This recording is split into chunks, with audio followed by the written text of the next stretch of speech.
the historical start of bodybuilding was a lot funded and promoted by gay men. Yeah, this was a real challenge for me to understand when I first got it. Yeah. When I was 22, 23 Right. years old. I dabbled in the bodybuilding thing. I went down to Gold's. I trained, right? I got approached Right. a lot. And I was like, what the fuck is going on here? Like, wait, getting handed cards, like, you know, like, hey, you know, we do this photo shoot, whatever. Guys dragging you, hey, let me, you know, I work for this magazine. Let me take your pictures. That kind of stuff's going, what the fuck is going on here? Like, it didn't dawn on me. And then I started to get in with the guys that were a little deeper in the industry. Yeah, I think people don't really realize that back in the 70s, I mean, there's an anthropologist, you can study it, like looked at bodybuilding and bodybuilders, and like 50 to 80% of bodybuilders back then who were professional bodybuilders were doing what we would call nowadays escorting and gay for pay. And I think that, I'm not trying to like cause drama or anything, but I think that that's a real side that still exists to this day. I think that people, it's the homophobia that is the elephant in the room that nobody wants to talk about. I think that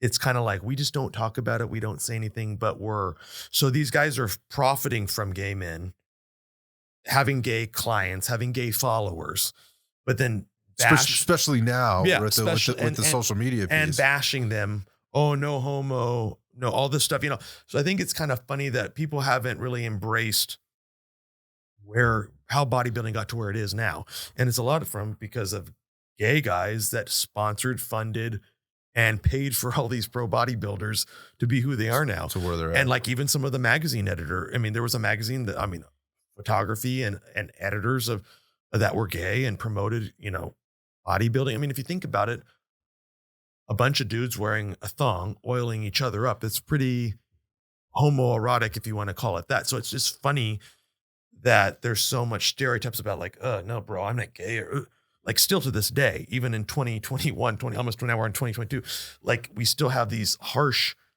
like anti-gay things, but they don't realize that they're taking money behind the scenes.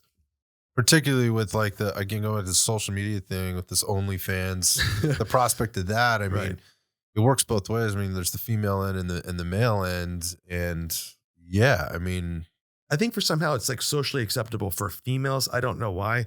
And I don't know much about this, so maybe I'm talking out of my ass, but like, I think for females to be sexualized a little bit, I think that that's like somehow okay.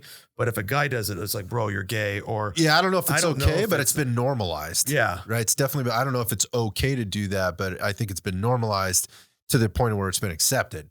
Right. Like, it's like, it's fine. Yeah. Like, but it's interesting because this is a whole nother subject, but like this whole new, like alpha male, like, you know, that has come out like, oh yeah, bro, back to the days of like all this like ancestral alpha male shit, which is cool. But a lot of the guys that are doing this are posing on stage, doing kind of homoerotic things, taking money from gay dudes and calling themselves straight.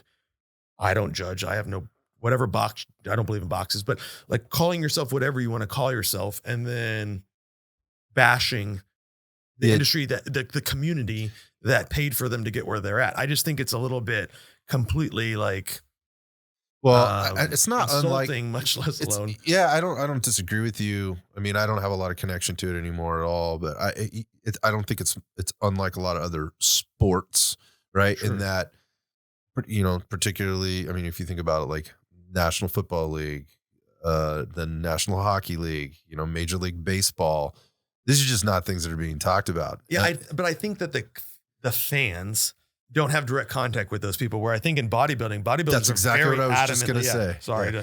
Because they're being paid by the organization, right? They're making millions. So it pays to be quiet, right? Right. Status quo. Right. It pays to be quiet. But like bodybuilders they have instant contact with their fans. They're putting out collaborations with other dudes. And there's this whole weird, I think it's weird because it's, to me, and I don't mean it's weird because what they're doing, it's weird because they're not just honest about it. Like there's one thing to be like, hey, like is it Bob Paris? Like he was one of the first gay guys that came out about, I think Bob Paris. Yeah. He was one of the first openly gay professional bodybuilders. And so it's like he was honest, but like you have all this like weird backhanded shit that's going on and then people denying it. And I'm like, nobody fucking cares.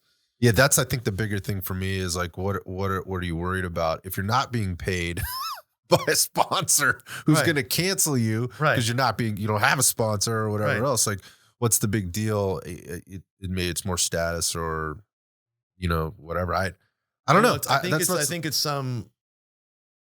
it's still the industry. I think that the industry has determined that it's super conservative, but everybody's trying to like live in this conservative environment. And conservative, I mean by like traditional. But everybody's like not. They're playing along with it, but then they need money.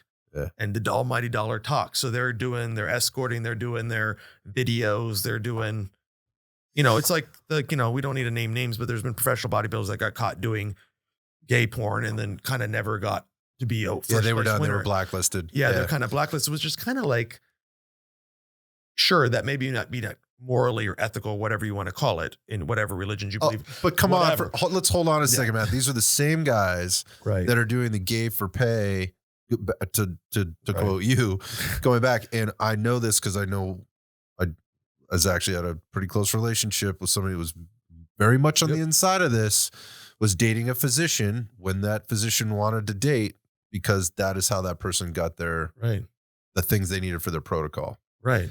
And there's a lot of that. There's a lot of like long-term relationships. In terms of the moral stuff, like, I don't know if that's moral or not. I'm just saying, you're going back to, like, you're gonna bash people for doing this, but then you're I think you're a hypocrite. To be honest, I think it's completely hypocrisy. I don't disagree with you. I stand up and I speak about it. I mean, if I see people bashing their fans or followers for like commenting on an underwear photo that they put on Instagram, I'm like, bro, like, if you're gonna put a fucking photo of you in your underwear showing half of your shit, and a guy wants to comment and a girl comments, don't bash the dude. Yeah, that's the double standard. Yeah, because I know behind the scenes, I know for a fact you're taking money from dudes to do jerk off videos. Let's just be real. On the OnlyFans or whatever. Yeah, or even privately, they send videos to and they don't think it's going to get out. And that's crazy. So it's the dark kind of world. I don't think that people fully understand. Sure, drugs involved, but I think that being said, I mean, there are people that literally search out people. Like when I got a cover of a magazine, I was approached. Because the same guy approaches every person that's been on a cover of a magazine. And I mean, it was like a contract, like $30K a month type of deal. Wow. And I know the people that took the deal because they were flying to LA for photo shoots that never, ever were seen. Right. Never saw the photos. Shoots. And so like they're funding their big ass houses in Tennessee and other places. And so I just think it's very interesting that, like, obviously I didn't take the money. Maybe a bad decision, but I'm just thinking it just is a real thing. And I don't think people really realize. I think they wonder, and the reality is, no, it's out there. I just think that we should be more honest about it. I agree because what you see is you have people that are like holding that game of comparison, and setting those goals about where I want to be and what I want to do. You need to understand do you really?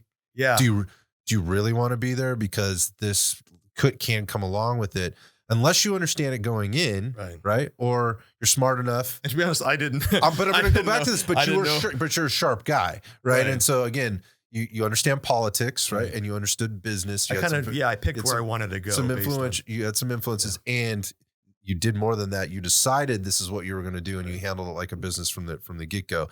And with the barrier of entry being as low as it is to do it directly through a place like Instagram or wherever, TikTok or whatever it is, people that are doing now, I think it's a dangerous landscape. And I think people are actually. I think more people need to talk about it, man. So. Yeah, and I think people are also, like you said, I don't think like people take it like a business. I think you're right. I think people are like, oh, I'm a good-looking dude, I'm built, or I'm a pretty girl, and they think that just people will naturally like, oh yeah, come on, dude. Yeah, I'll put you in a mag.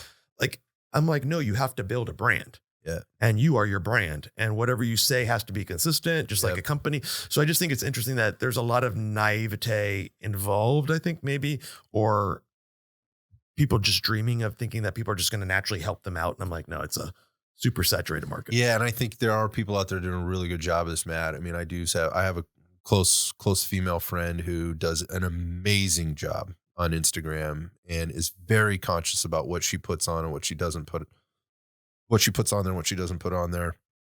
Amazing physique, very sharp, very smart. has amazing content, and she's very, very conscious about like, if I put a picture of me wearing something provocative or in this particular way that doesn't make sense, like, which is, I'm only putting it out there to get, more followers or likes or whatever it is. I know that my followers, and some of those being fans, would drop me in a heartbeat. Right. Because they would lose respect for me right away for doing that, knowing that I crossed the line. Right. And I think that happens depends on what your brand is. That's exactly right. So, I mean, I put out sometimes, I guess you could say, revealing photos from a photo shoot, but it's also that's part of like it's not like it's part of your brand though. It's part of my brand, like to just be me. Like if I want to sit in a bathtub in the middle of nowhere in the nature and put it out there and talk about something funny or joking, that I'll do that. Like I don't care. But so you'll like, also sit here and talk about it, right? But then, I'll be honest about it and say like, it's not a thirsty post. Now there are people that do purposeful, thirsty type posts, as you want to call it, and then deny it like, oh no. And I'm like, no, I just put a fun photo out. Sure. I mean, but I respond to everybody. I don't bash anybody that comments like, oh, daddy, or all these weird, like goofy ass comments that people put out there, and I'll just be like, I can't even imagine, like, you're just like, okay, cool. Or whatever. Like, thank you so much for your support is what I say. It's not like, you just treat it like a professional. And you expect that you're going to get that. You don't get riled up about it. No, I'm just like, it's part of the nature of the beast.